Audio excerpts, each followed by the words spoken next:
Aujourd'hui, lorsque l'on communique, on sait que le fond communique, c'est-à-dire le contenu, ce que j'ai à dire, les informations que j'ai à exprimer.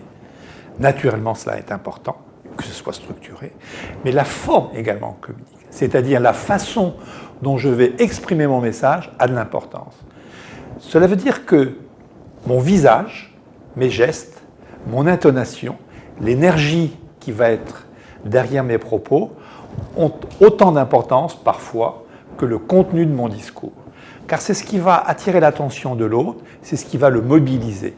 Et plus je vais être en empathie, plus je vais être en énergie dans ma communication, plus je vais essayer de le convaincre entre le fond et la forme, plus mon propos sera efficace.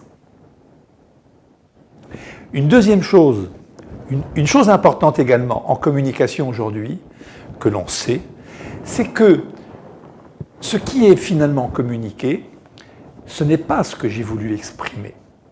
C'est ce que le destinataire de mon message a compris.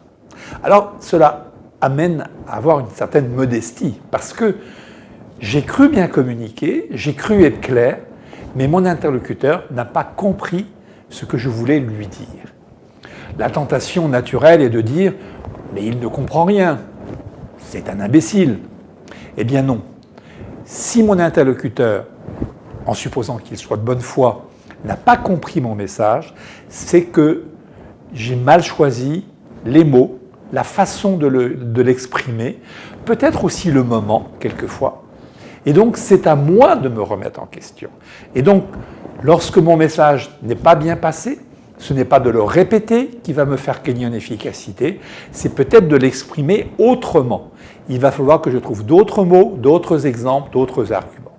C'est ainsi que je serai efficace en communication. Et donc, n'oublions pas, ce qui compte aujourd'hui, c'est qu'est-ce que l'autre, qu'est-ce que le destinataire auprès de qui je m'adresse aura compris de mon message.